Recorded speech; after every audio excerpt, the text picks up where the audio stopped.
Varghese, and the treasurer, Padmini Nair. These are apart from the regular members who have joined us today. A very warm welcome to all of you.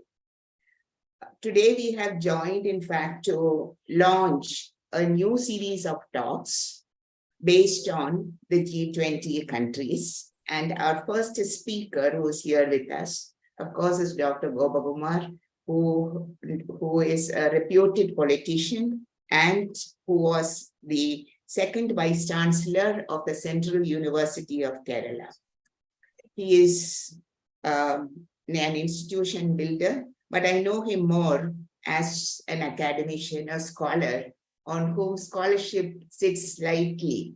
With his smile, he tells you many things that go deep into our minds and make us think about what he says. He was with the University of Kerala as the head of the Department of Political Science. He was the vice chairman of the Credit and Semester System. He was the director of the V.K. Krishna Menon Center for International Relations, coordinator of the Nehru Study Center, Survey Research Center, and the UGC Special Assistance Program. He was also the Director General of the Institute of Parliamentary Affairs, Government of Kerala. He has 45 years of teaching experience, and 16 years he was with the University of Kerala. And he has a huge group of students who have done so well, and I'm sure that makes him proud today. He has, in fact, guided 28 PhDs. And some of his students we see on the news channels today. So I think one of the things that always makes a teacher happy is to see his students doing very well and being known not only in Kerala, but also internationally as well. He is a renowned scholar in political science, specializations in Indian politics, comparative politics, and international relations. He has won many international and national fellowships.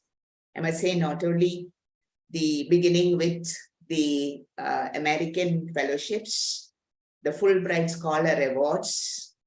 He has, in fact, I think a kitty of awards with him.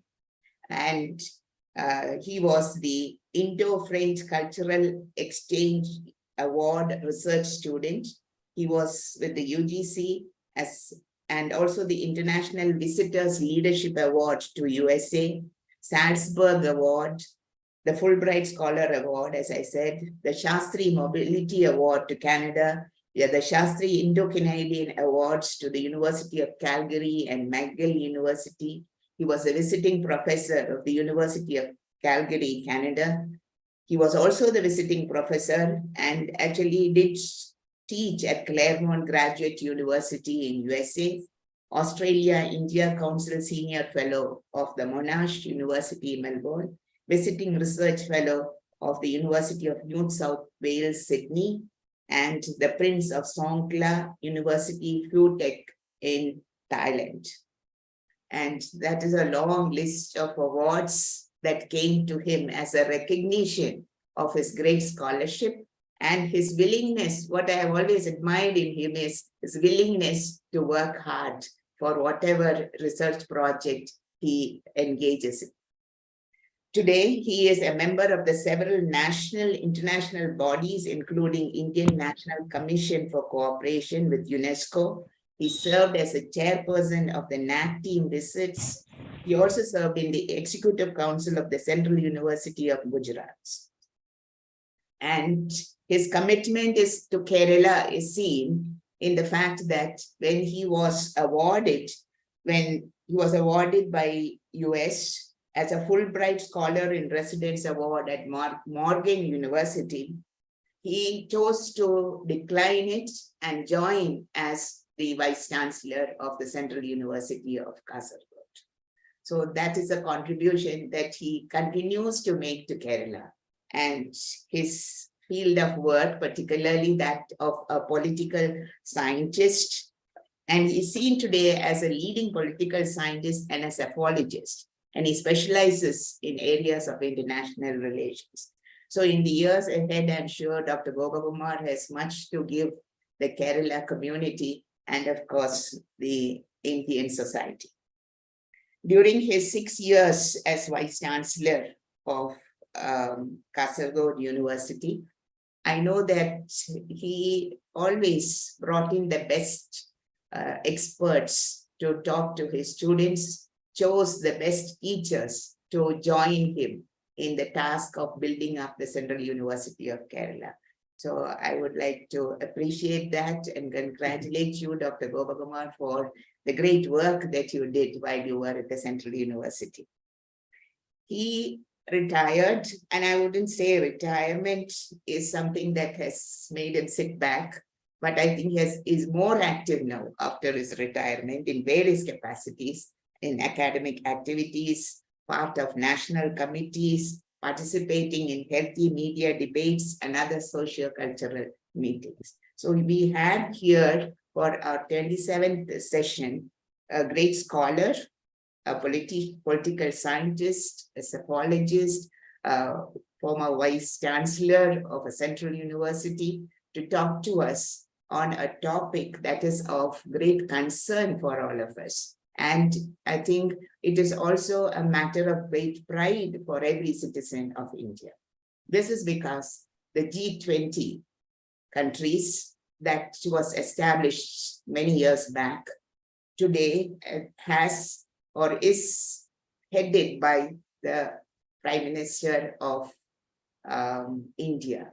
So we have the Modi government now at the center of the G20 countries, with Indonesia and Brazil in the Troika group, as it is called, of a former president and a succeeding president.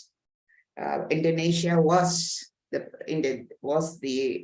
had the presidency in the last year in 2022, and today Delhi has the president, or Delhi is the place where the summit will be held on September 9 and 10 in 2023. But what is of significance for all of us here in this forum is what has G20 to give us? When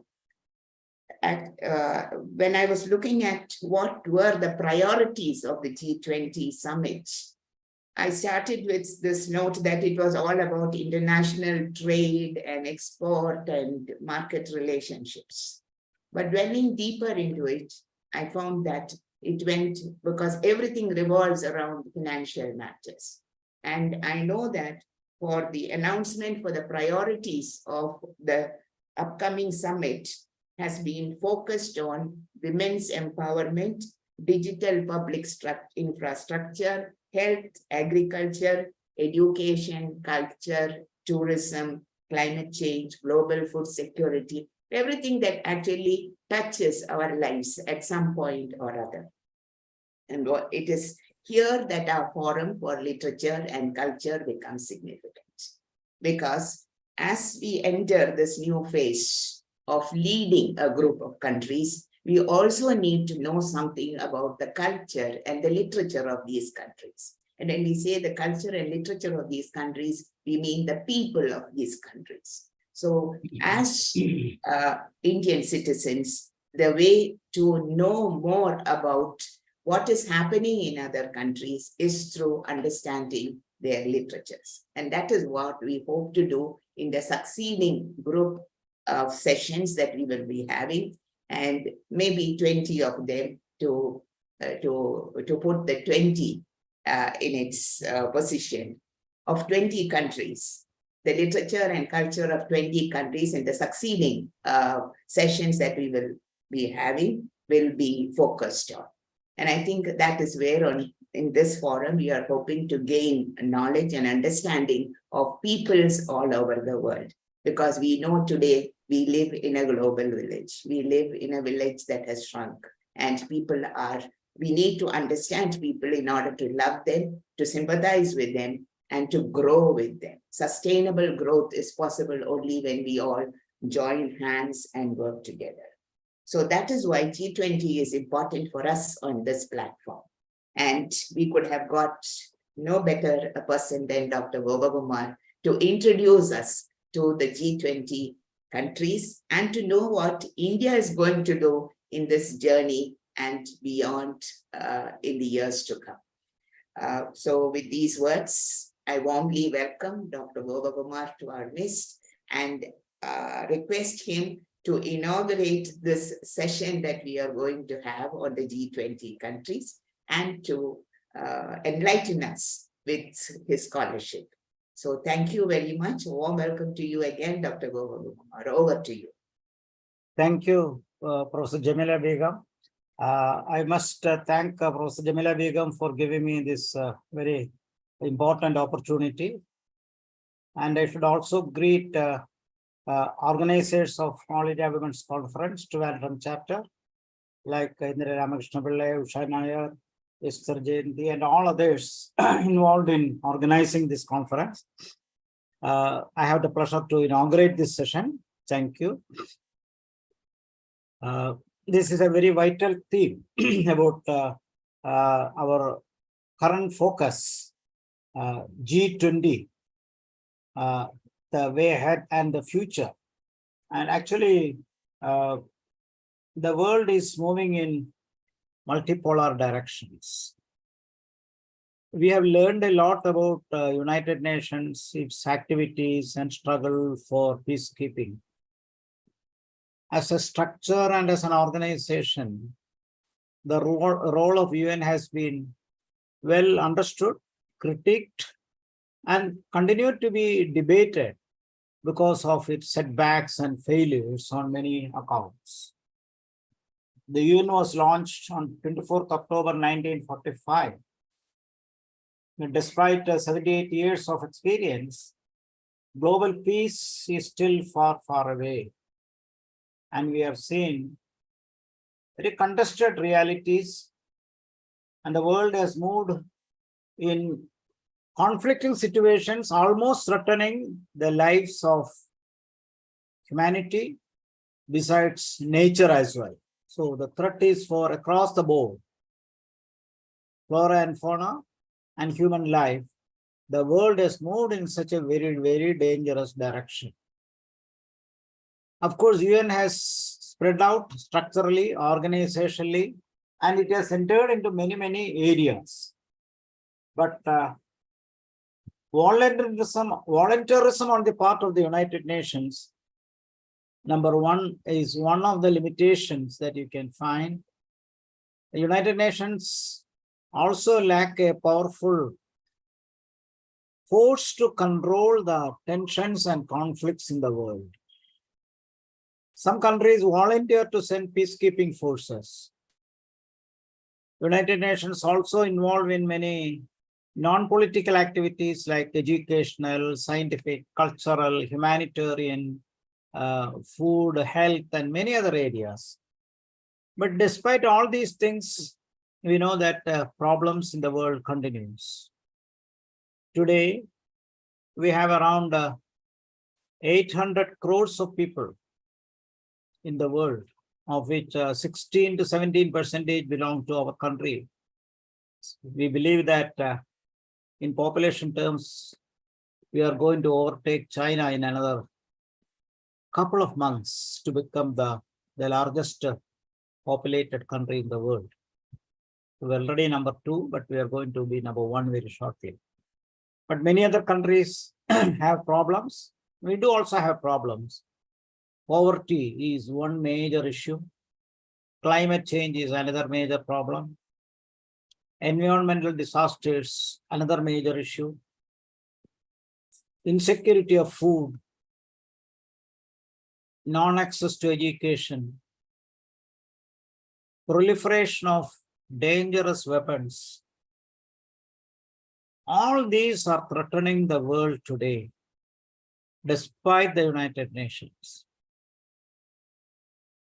There is a lot of politics inside the United Nations.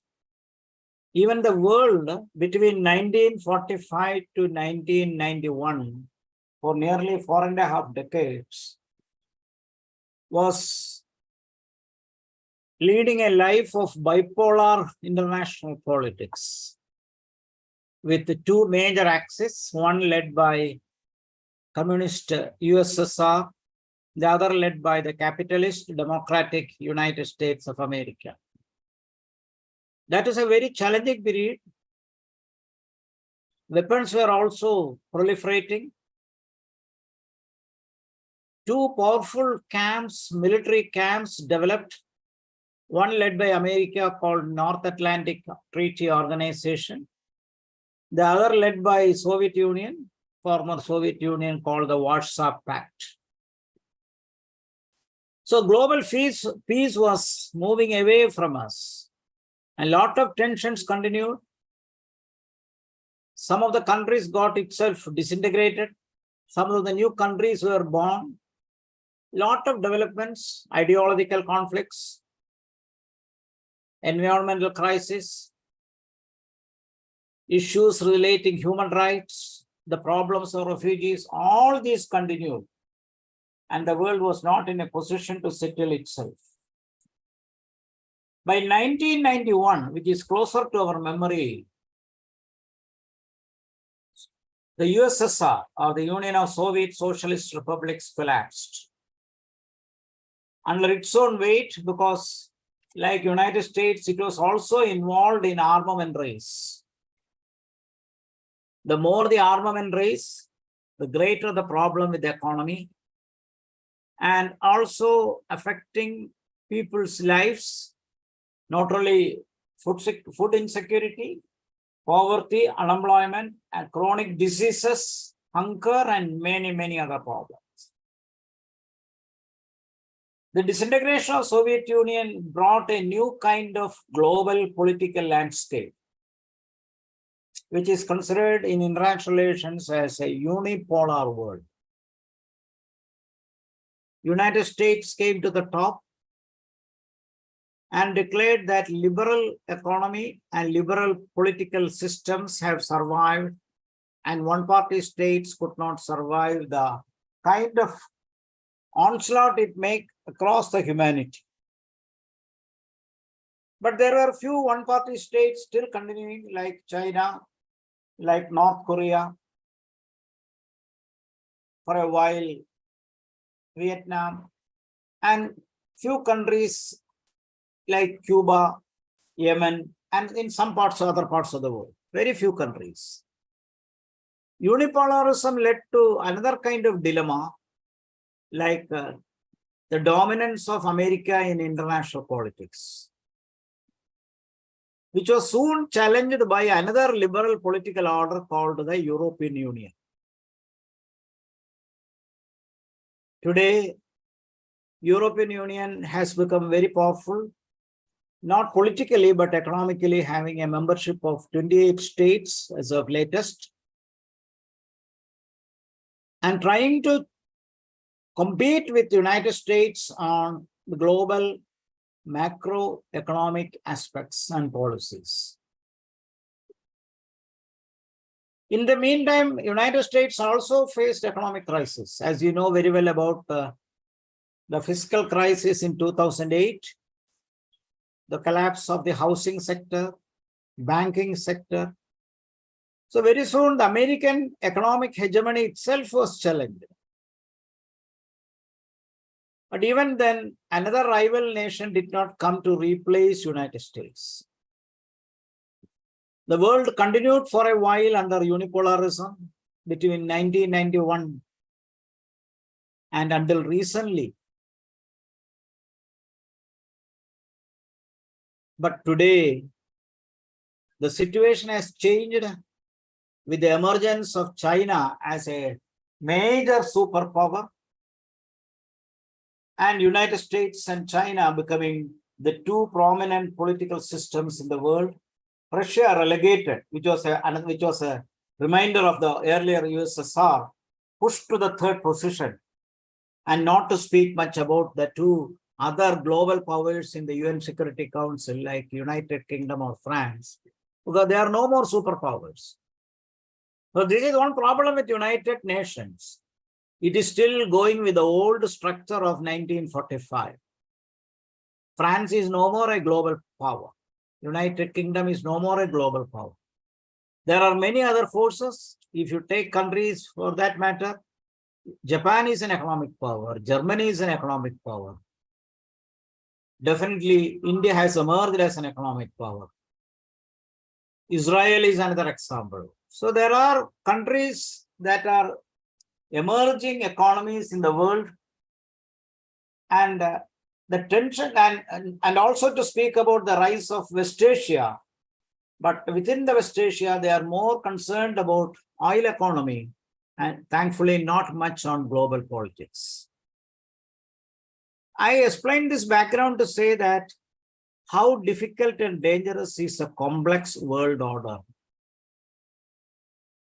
Theoretically, we can say that unipolarism is dead, and we are economically moving more towards a multipolar world. And that multipolarism connects us to our debate on G20. Although when G20 was launched, the world was not multipolar. G20 was launched in 1999. 24 years had gone. 18 annual meetings had been conducted across the world. But in the meantime, thankfully, the world is pushing and moving more towards a multilateral world order, shedding the old weight of bipolarism and unipolarism. G20 almost represents the world. Today, United Nations has a membership of 193 countries. But G20 has only 20 countries. But the interesting thing about G20 is that it covers almost all continents. It covers almost all major and medium powers of the world. So it represents North America, it represents South America, Central America. It represents certainly Europe, represents Far East, West Asia, South Asia. Even Australia is also there. So it is a microcosm of the whole world. 20 countries, and European Union is considered as one among the 20. If you take one of these, each of the European Union as separate, which is not appreciated, but then the membership will grow further. But G20 includes European Union. China is there, America is there, UK is there, France is there, Russia is very much there, Germany, India, Canada, Australia, Brazil, Indonesia, Egypt, South Africa, UAE. So almost all major powers have been brought in into this organization. The difference is that unlike United Nations, G20 is not very structured or having a permanent office like what you find. There is a Court of Justice for UN in The Hague, Netherlands. You have the headquarters of United Nations in New York. You have UNESCO in Paris. Like that, you don't have that kind of bodies. The G20 is led officially by a troika. And this troika consists of the outgoing president country, the current president, and the forthcoming president. So as of now, the official matters are managed by the outgoing country called Indonesia, where the conference held last year was in Bali. The present leading nation organizer is India. So Indonesia, India, and Brazil is going to be the next venue for the conference. So these three constitute the troika of G20. G20 is that way more an informal economic multilateral organization. That's how I would like to explain further. It is informal because unlike United Nations, it doesn't have a permanent official structure. It is more economic oriented, thankfully. That is far better because unlike United Nations, which involves in political and non-political aspects, and United Nations constitution is called the Charter. But G20 is more led by diplomats, negotiators, the leading ambassadors, they are called Sherpas, and definitely the president or the prime minister of the host country. So all the presidents or prime ministers of the 20 countries are represented. But unlike UN, it is not structured and its focus is more on multilateralism, sharing of the resources of the world in a democratic, transparent manner. G20 represents 2/3 of the world population.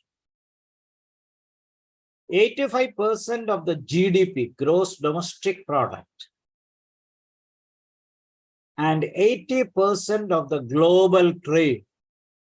So in population terms, in GDP terms, in global trade terms, it is far, far ahead, covering an average of 80 to 85% of the total world resources and human resources. So that way it is more orderly and therefore multilateral in nature. Its focus is more on financial matters, economic matters, and service sector. I'll come to the focus of the agenda. Professor Jamila had already given a hint about that. So it doesn't dabble much in political aspects. That is very good because now we are living in the shadow of a nuclear war between Ukraine and Russia. The situation is not very good. United Nations failed to control this war, and the war is going on for the last 14 months. The world is not peaceful. So G20 is not dabbling in negotiating on political aspects, but many of the political aspects has its roots in economic and financial matters, and therefore we can address the agenda of G20, which will cover the larger part of the needs and demands of the people across the world. It also caters into the future sunshine areas of development, not just economic aspects only, but some of the areas about the future sunshine areas of development. So if you ask me the agenda or the focused areas, climate change, climate justice, environmental equity, gender equality and women empowerment, food security, development of global tourism, problems of refugees, issues concerning energy, and certainly the most important areas like digital surfacing, for which each country has been asked to address the problems of digital divide and catch up with the international developments on digital development. Already, India has initiated in the process of digital public infrastructure. And this is something surprising for a nation. Hardly 10 years ago, we were lamenting about digital divide, which was a fact. our generation sitting here, we were all born into the pre-digital life. And now we are living along with the digital development, but the new generation is grasping very quickly, whether it is about robots, about artificial intelligence, or about machine learning, or new areas that are emerging. We are trying to develop global platforms at a reduced cost so that most of our services, communication, and our programming will be done digitally. So the world itself is changing, and India has taken this initiative of digital public infrastructure so that we can internally continue to address our issues. We have already made tremendous achievements in areas like e-governance, like Aadhaar, My Government, and many new areas. So these are all bringing transparency and more democracy inside the world. Because if you hide things, then there could be many dangers. But digital public infrastructure will not leave anything, because it can bring out all this data to the public. And therefore, the whole world is interested in bringing out the advantages of digital development. So economy, environment, and digital development. If I'm asked to control and content analyze, I would say these three forms the troika and the focus of its development. But ultimately, what we wanted to achieve is green energy and green development. So sustainable development, you know very well, we are living in such a contested world where globalization has increased our consumer qualities. You and me have all become praise of this market development. Market fundamentalism through globalization has encouraged us to fall into the competition of overconsumption.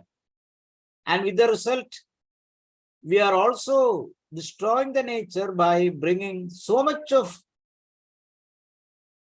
unbiodegradable materials in the world. Not only plastics, but many other things, including e-waste. So how can we re-energize our situation, reduce the wastage that we are creating? Because we have a lot of non-biodegradable resources.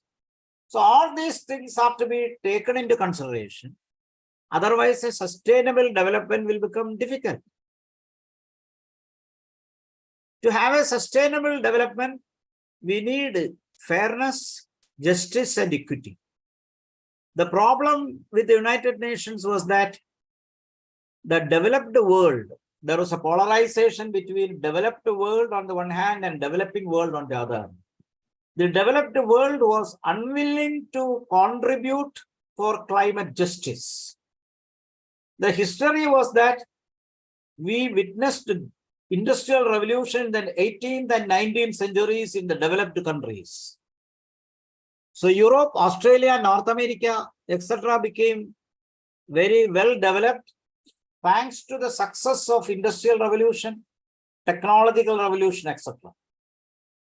The majority of the people in the world belong to the developing nations.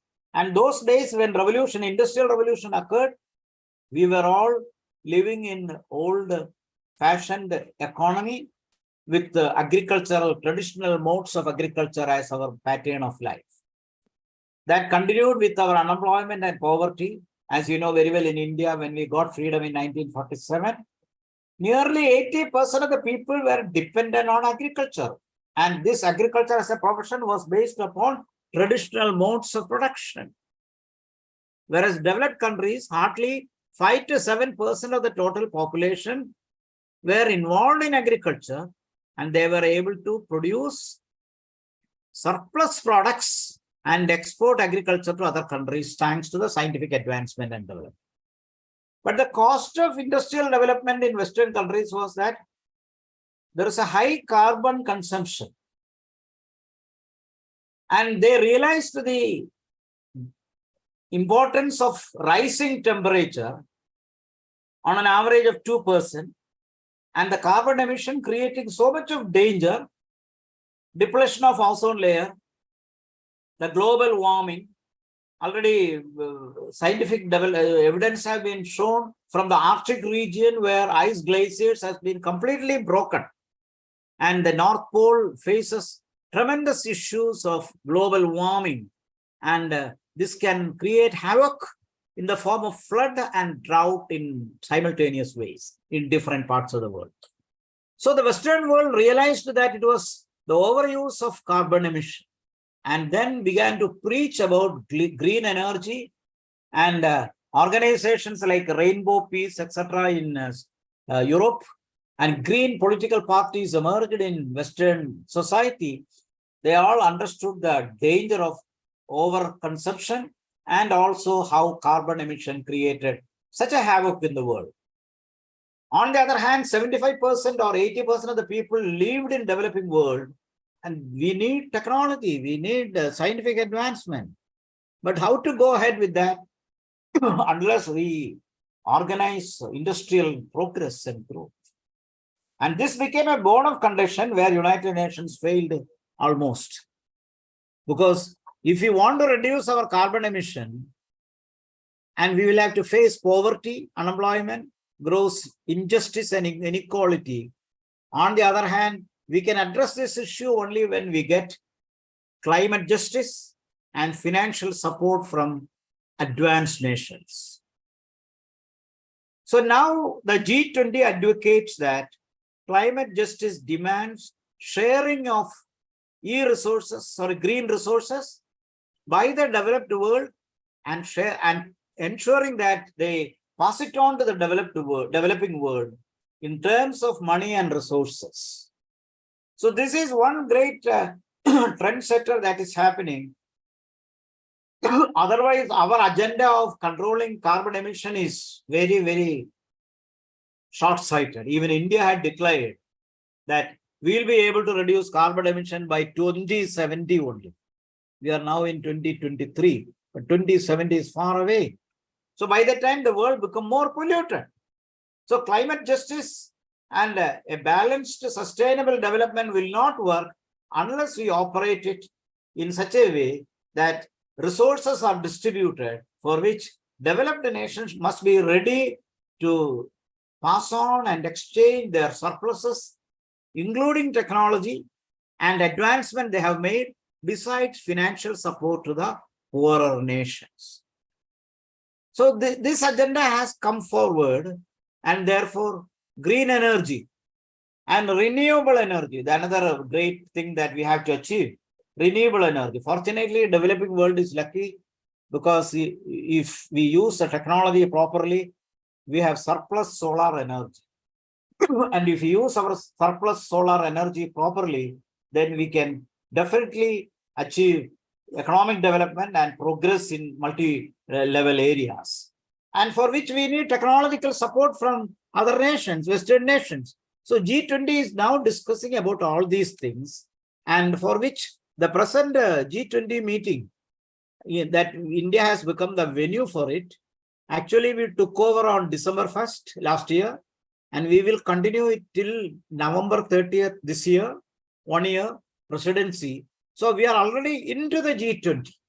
The final meeting of the G20 will take place on September 9th and 10th. But India has already slotted and scheduled several meetings, 200 meetings in 40 cities of India. The one that is happening in Kottayam is one of such 40 cities, and one among the 5 major 200 meetings that is happening now just in our neighborhood in Kottayam. So what I wanted to say is that it is already on. Now there is a new kind of alignment in the world. That is a happy point of G20, is that in the United Nations, the world was already polarized. I mentioned about bipolarism. I mentioned about unipolarism. But in G20, there is no polarization. And this absence of polarization will enable the leaders of the G20 to discuss beyond the conventional parameters of national security, and also the threats and alliances that were historically bound. So we need not bring politics much. Let us discuss economic business, banking, service sector, telecommunication, solar energy, renewable energy, areas like fiscal development, certainly digital progress, sustainable development. So when you bring all these agenda before the G20, the leadership divides into two levels. That is also conveniently projected. One exclusively for Sherpas, SHERPAS. Sherpas means who are the negotiators representing that country. So that could be the president or the prime minister of the nation, or somebody who has been vested with the Sherpa role.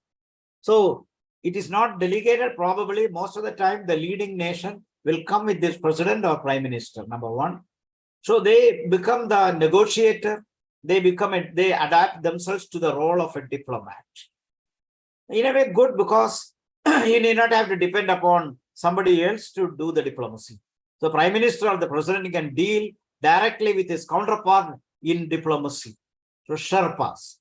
The other path is led by the experts, financial experts, fiscal experts, then digital experts. So IT, telecommunication, or environmental aspects, such experts can also be part of that. So that's a collection of experts of different fields.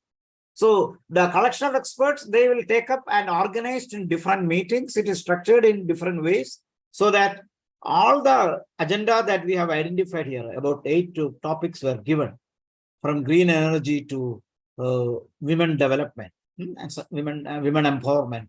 So these aspects will be taken into consideration, because the world has so many problems and it is not one and the same. We have an uneven world today. Even within one country, we have so many problems.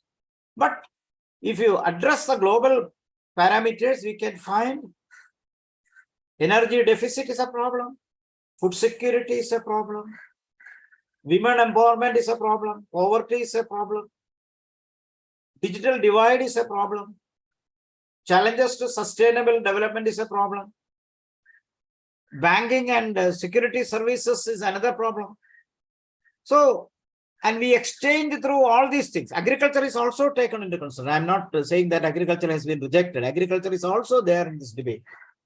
So most of the social, cultural, economic aspects are taken into G20. And G20 is more multipolar and transparent. That is why you look at the present leadership. Last year, Indonesia, now India, and coming Brazil. So it is not dominated by the Western powers, unlike United Nations, where most of the time UN Security Council has a big veto power. It's actually outdated role. What is the role of veto in a democratic international organization? And further, there is another dimension for United Nations. Even in organizations like Food Agricultural Organization, International Labour Organization, UNESCO, many of these areas, the country which gives more money to the running of that organization will have weighted vote. So that's a sad thing. So most of the countries, poor nations have no role, because weighted voting will give advantage to richer nations. In our neighborhood, probably Japan may have more weight because it has more economic strength.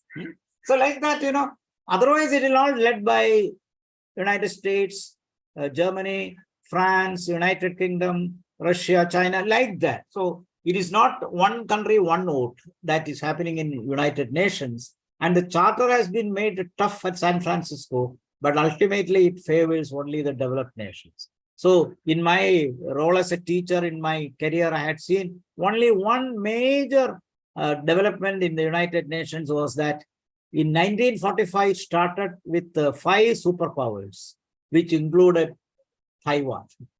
So in 1971, they dropped Taiwan and accommodated China.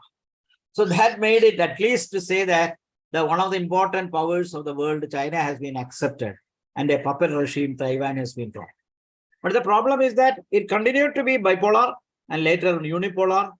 And now, in the years to come, likelihood of China becoming the most important superpower is very high. And if you look at the politics of the world, it is very conflicting in nature. I did not touch upon the blue economy. You know, there is a concept called blue economy. Blue economy refers to the sustainable utilization of marine resources. That is called the blue economy. So in Indo-Pacific, there is tremendous potentiality for utilizing the marine resources. So already the stage has been set at the global level. Power politics is being between China on the one side and other powers like America, Japan, Australia, and India on the other. You must have heard about an organization like QUAD, Quad, Quadrilateral Security Alliance, Quad. So China says that they are bringing an Asian version of North Atlantic Treaty Organization. But India reacted saying that this is not a military organization, but it is more a kind of an economic organization, particularly focusing upon Indo-Pacific. But Indo-Pacific has several problems because there are more than 45 countries in the Indo-Pacific region. And strategic and economic aspects and conflicting situations will emerge. So good that G20 addresses blue economy as well. So I would say that if G20 becomes successful, as an optimist, I believe that G20 may become successful. If so, even if the role of United Nations is blighted, is overshadowed, doesn't matter. Let the world become more democratic. If the world can become more democratic, then that is far better than leading the world in a very dangerous situation. And rather than let us align and make it multipolar. And that will call for more coordination between the people. There is a time when we believed that a world government will come. We believed in universal brotherhood, but things are not happening the way in which we were organizing. And therefore, we need to do a lot of work in this direction. Coming to, let me take a couple of minutes on India and then conclude. I would say that India has a major role to contribute in the success of G20, not only for this conference, but in future as well. Unlike in the past, India has been noted as a very important actor in international politics today. Although there was a time when we were dependent on imports, there was a time when our economy was thoroughly dependent upon imports from other countries, particularly food grains. We used to say that ship-to-mouth existence. So the imports will come through ships to mouth existence. Unlike that, today we are an agricultural export product. We are exporting agricultural products to other countries. So our poverty rate has declined despite increasing population. Our rural-urban divide has declined. We have a substantial middle class in this country, and the middle class growth has been well noticed in terms of consumption, expansion of automobile industry, and now with the revolutionary changes taking place in infrastructure. Urban infrastructure is also growing up. The infrastructure must also catch up with this.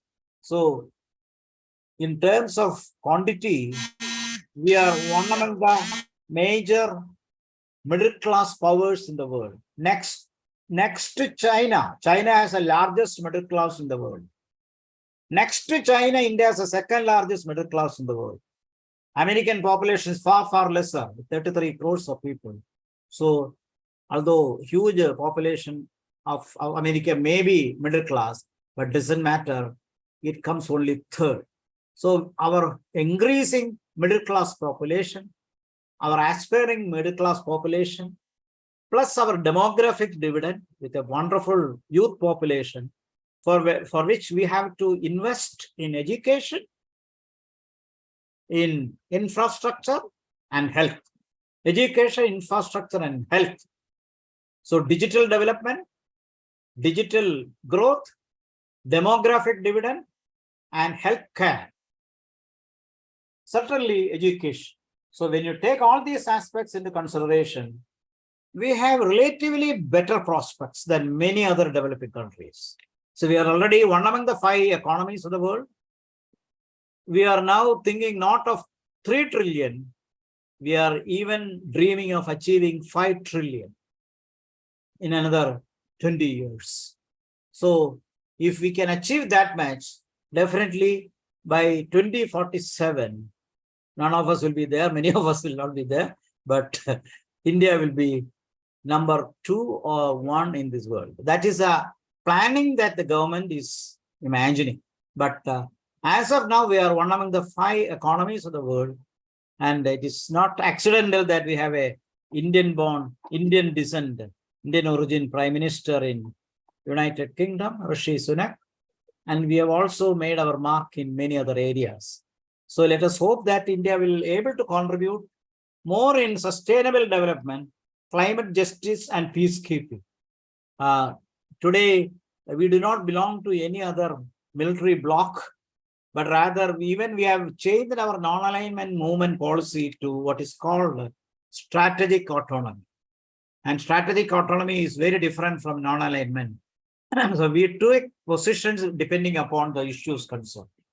So we have a freedom to decide according to our national interests, and strategic autonomy leads to that. So, and already India had made our mark in areas like information technology, space research,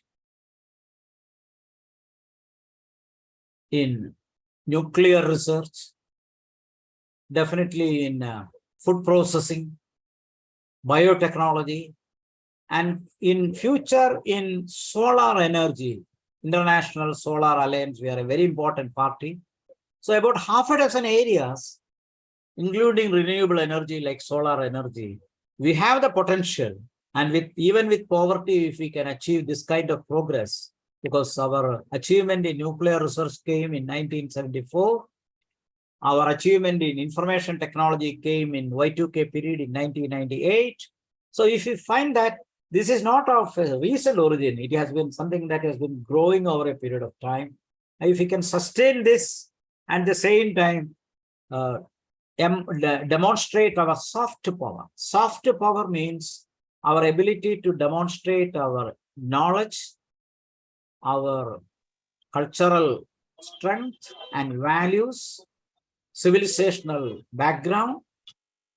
Certainly with our educational advancement for the future, India will be able to contribute and emerge as a notable nation in the world.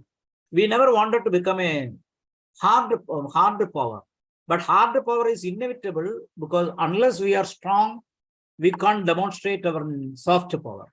So we will not attack other nations, but we need equipments for our defense. So hard power and soft power are relative. So we do have hard power also, but we are not an aggressive nation, nor our values are connected to that. We preach more about our soft power. So given this background, G20 conference has a big relevance. I'm sure all of you will notice and follow up the developments, not only following in Kumarakam, but also in the coming months up to September 9th and 10th. A lot of progress will come, and we catch up with the kind of achievements, and hopefully that the world will transform to become a really multilateral world rather than becoming a bipolar or unipolar world. And we wanted to achieve a more transparent, equitable, and a democratic society. The world is not democratic even now. Even India has our own problems with democracy. But ultimately, we wanted to achieve an equitable, sustainable world. And otherwise, it will be self-destructive. So the goal of G20, as it rightly said, one earth, one family, one future. So let us hope that our cherished ideas of Vasudhaiva Kudumbam will become a reality. Thank you very much. I conclude my presentation here and will be opening for discussion either in English or Malayalam. Thank you very much. Thank you, Dr. Gopakumar. That was a very informative and impressive lecture that we got on this platform. I'm sure all of us have benefited from the subject that you have talked on and the various ideas that you have put forward. And like you, let us hope that we will move towards an equitable and democratic world society, because only then peace will prevail. And I'm sure everyone wants that. So live together and love together and bless one another, so that we are able to live in amity and not in enmity. Before we go on to the discussion, I would like to formally welcome Manju Kak, who is the Secretary General of AIWC and who has joined us. She is a social activist in the field of women's issues and has worked in voluntary capacity in the slums of Delhi, while also representing the cause at the high tables. From 2017 to 19, she was the honorary treasurer of All India Women's Conference. And from 19 to 20, she was member in charge of National Integration and Communal Harmony. She is an academician as well as a social activist and a writer. And one of her major publications is on Whose Media, a Woman's Space. I was really interested in that title, how media has represented women. She is the author of also other books like First Light in Colonelpura. There is another one which is called Just One Life and Other Stories. Nicholas Roerich, A Question and a Legacy, and In the Shadow of Devi Kumaun.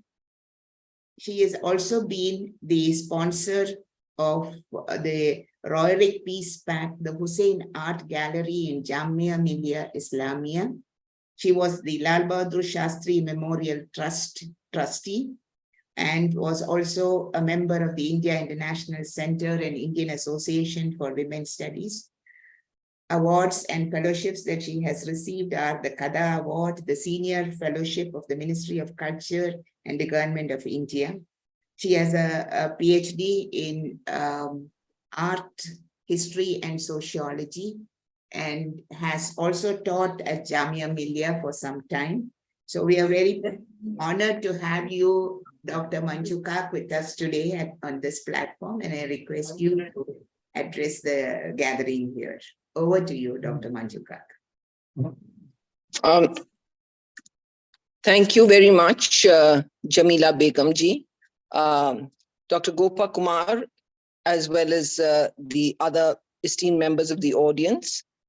Dr. Gopa Kumar, there's nothing to say after what you have said. In a nutshell, you have put it all. But my only small concern is that when all these pacts and when all these documents are made and written, what actually transpires on the ground.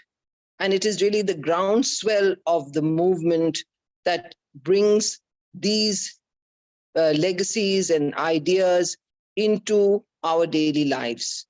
As women working for women, especially as volunteers at the grassroots level, most of us do other things to enable our lives, and part of our lives goes into seeing the underbelly of society.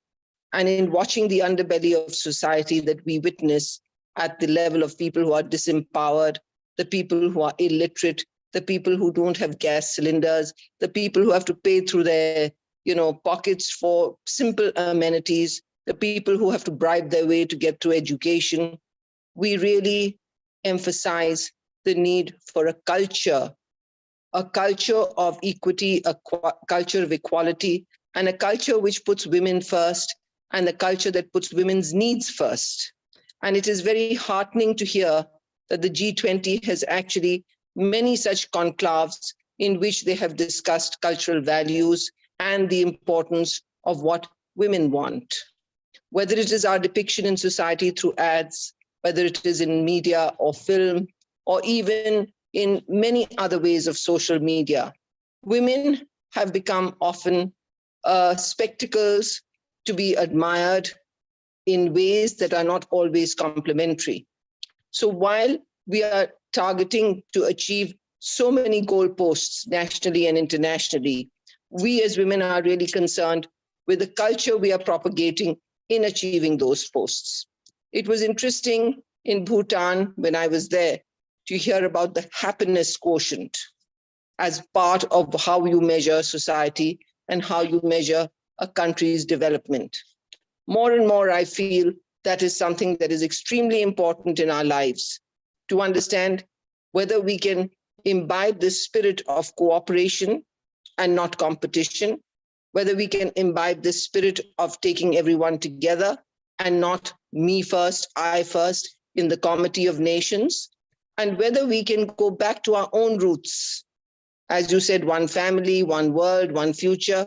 We in India can go back to our own roots and not become votaries of Western culture alone. Women are really the carriers of this culture. Women are the proponents of culture. Women are those who are mothers, daughters, and who actually carry the education of a family towards a target that we wish our world and society to be.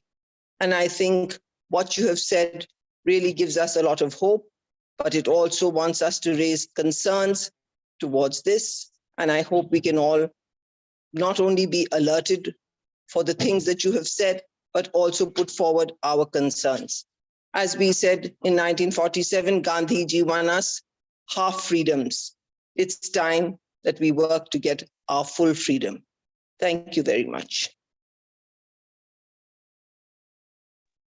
Thank you, Dr. Manjuka. Yes, you said it. It is from the grassroots we need to begin. Perhaps Dr. Gopakumar can respond to that. No, I thank you very much, Manjuji. I fully endorse your concerns because we are living in such a very difficult terrain and world. The challenges before women are huge, not only in India, across the world, but within our own country, we have numerous problems. Continue to face in different ways, from the family, at the workplace, at the public places, and all these areas concerns are so much that gender equality is becoming a very, very distant goal. I understand your problem. I used to discuss and learn and study about women development and women growth, and this has not come except in small parameters like enlarging the women share in panchayats, municipalities and corporations, but not much in other areas. Then some NGOs and organizations like the one we have in Kerala, like the Kudumbashrees. So some of these have proved successful, but we need to go a pretty long way. I also remember I read that in 1951, when the first general election was taking place, Sukumar Sen, who was a census commissioner, also appointed as the election chief commissioner, he tried to enroll all women into the electoral roll, because this is one country where full universal adult franchise came in one stroke. But at the base level, at the ground level, women were many of them were scared even to give their names in the electoral roll. So they said, you give the name of my husband, Mrs. So-and-so. But then the election commissioner advised, unless your full name is incorporated, your name will not come in the electoral roll. So this is one example to say that we have moved a long way, and today certain amount of women empowerment has taken place. But entrepreneurial level, at the educational level, at the marriage level, at the societal level, leadership level, more and more development has to take place. So it's pretty long way to go, the kind of growth that we need to achieve. India definitely missed the industrial revolution at that point of time, and gender equality did not come to Europe on a fine day. It also came because of the struggles. Scholars like John Locke, John Stuart Mill, many others wrote about women representation in Parliament, in British Parliament. And it arose over a period of time through societal transformation and changes. Although informal democracy came to India, societal transformation is not moving at the way in which or the speed in which we are expecting. So societal development alone can bring, along with economic empowerment, and that will give better space for women empowerment. I share your concern. I fully agree. Thank you very much for highlighting those points. I think Usha has a question. Usha? That was an excellent talk, Dr. Gopakumar. We learned a lot of new things, and we were hearing so many terms like Sherpas and others, and you have made it all very clear, and it has really helped us. So he has told us on the whole what is G20 and what is the global role of G20 and about all the very serious things that are involved in the G20 working. I would like to just add to it by saying what has organizations like AIWC got to do with this big process that is going on across the country right now.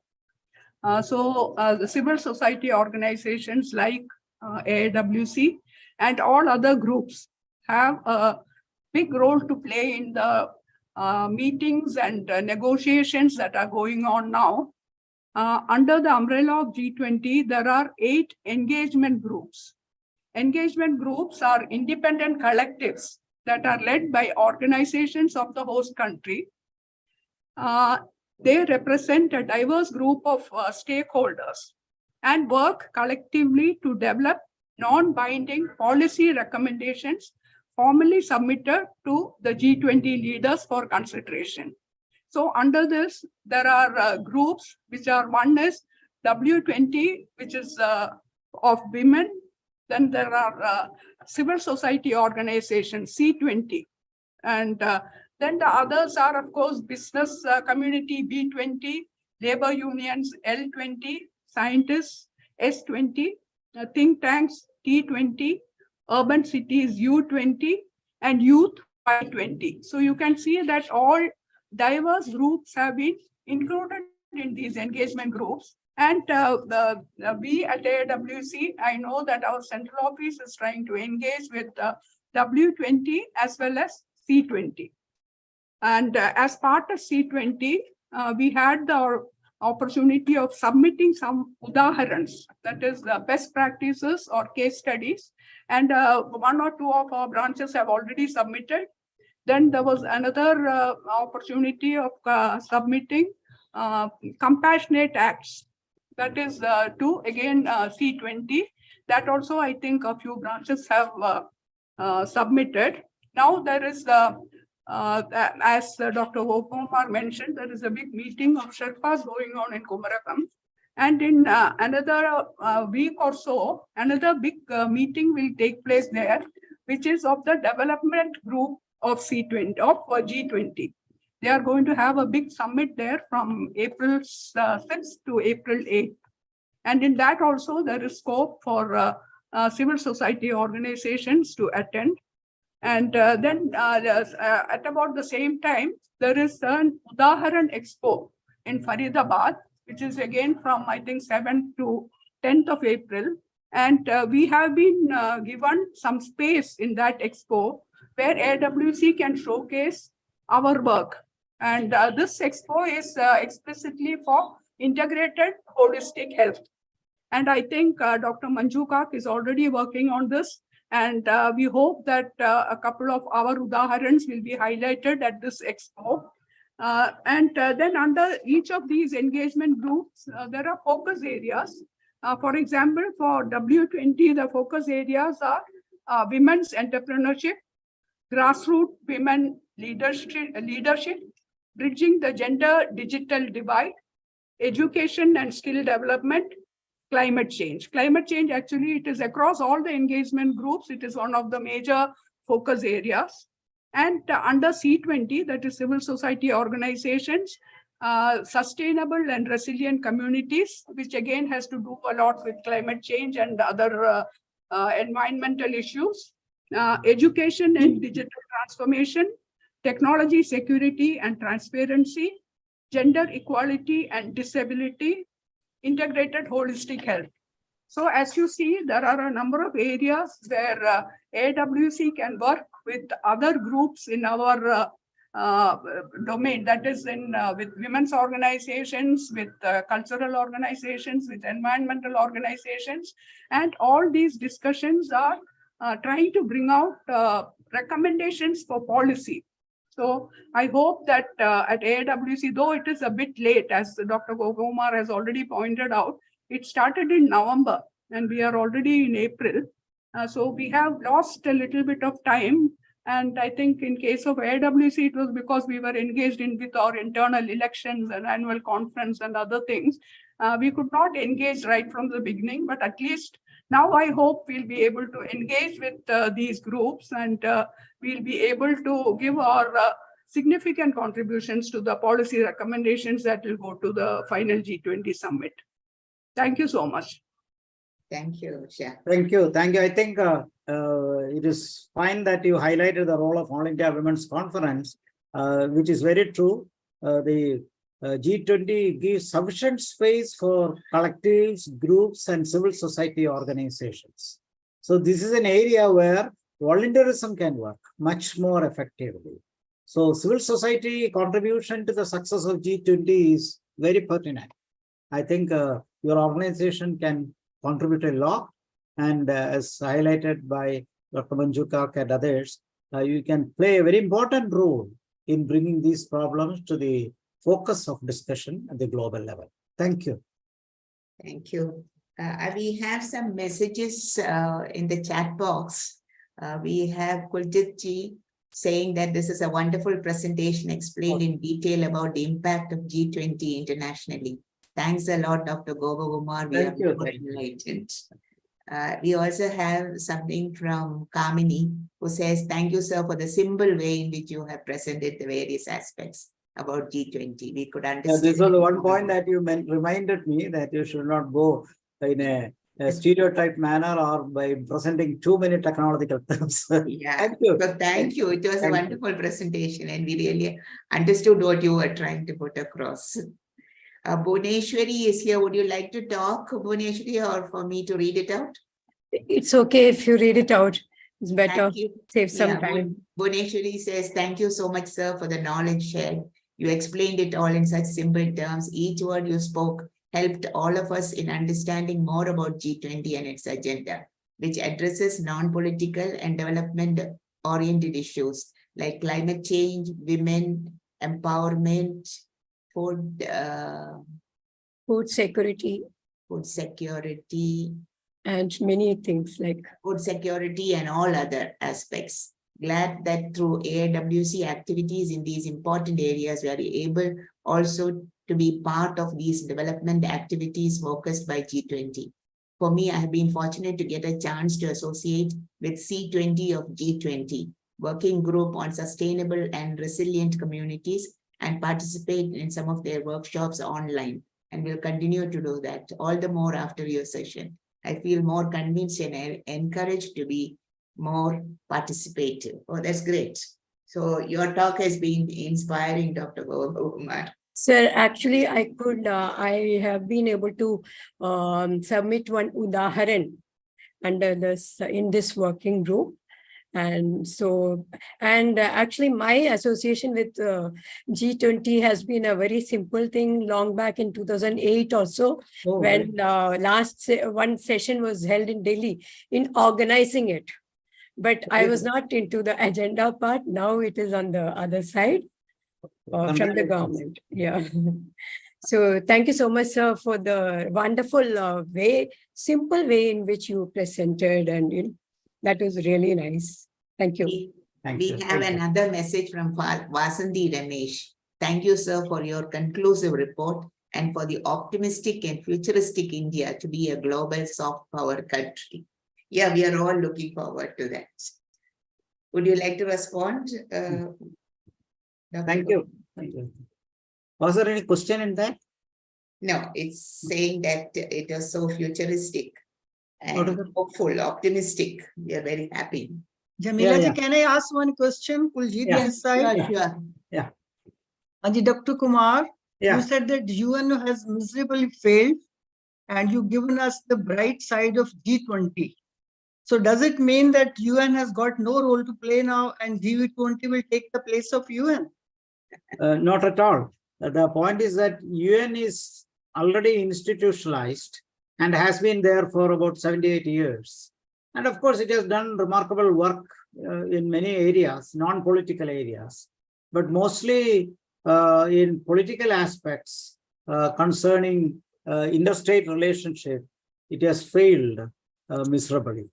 Violence, bloodshed, interstate conflicts, problems of refugees, human rights violations, a lot of areas where UN could remain as a mute spectator.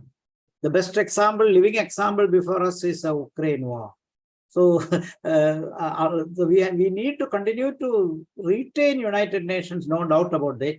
But let us also realize that a multilateral body like this has to be there in future.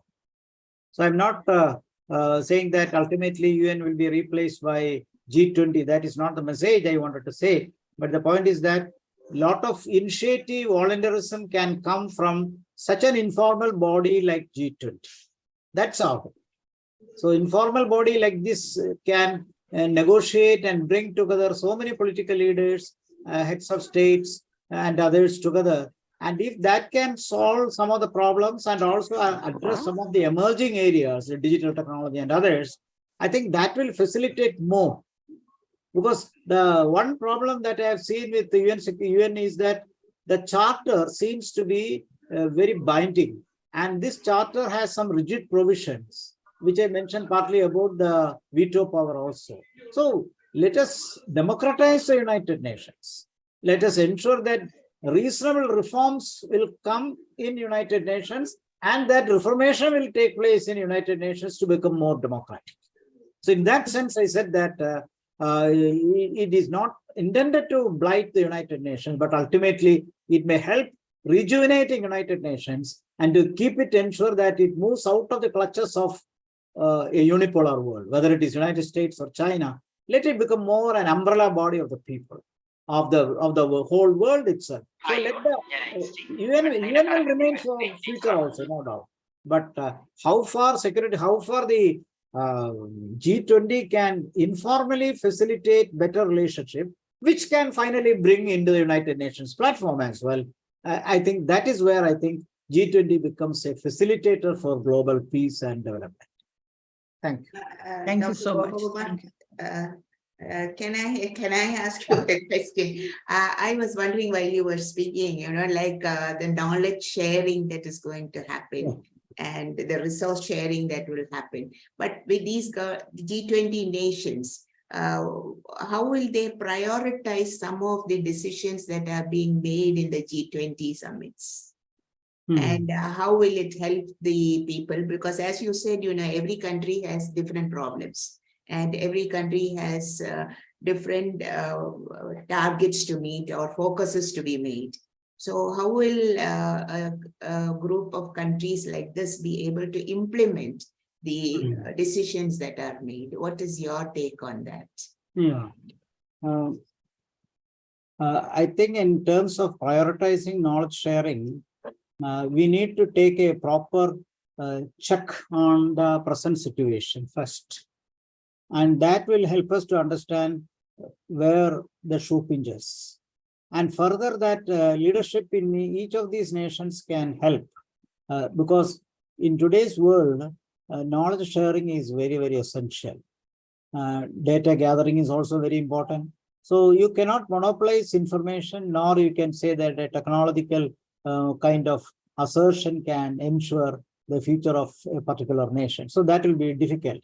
So group of nations which can contribute in this level, say some of the successful economies with a good knowledge base can become a role model in ensuring that reasonable knowledge sharing process is achieved. And today in the field of ours, education, for example, it's undergoing so much of a revolution. Revolution in the sense that every day we are trying to experiment new forms like open distance learning, outcome-based education, and more areas, even the MOOCs that we are familiar now. So knowledge should become democratic that way. It should become universal, and the distribution of this knowledge becomes very, very essential. Already the world has become globalized, and communication and mobility has also been more energized, interconnected. So why not we do this in terms of knowledge also and technological aspects as well? So there is nothing wrong in sharing the technology.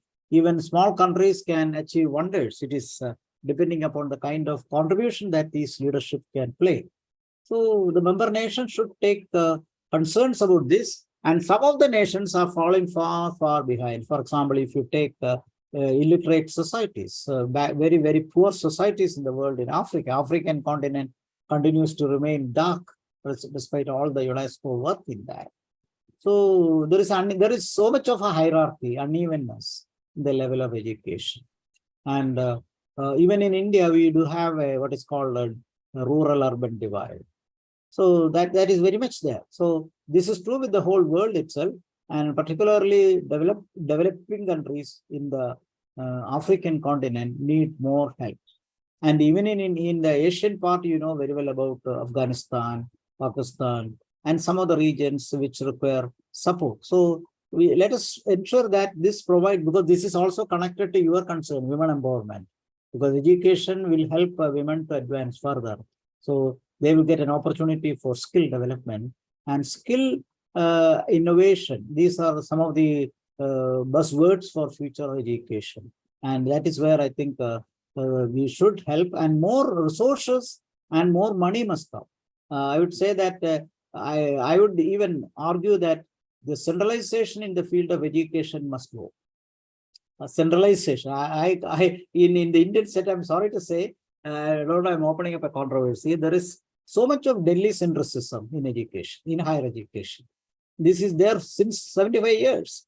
So I have never seen at least 10 teachers from national universities in Delhi voluntarily come and teach in rural university. I have never seen.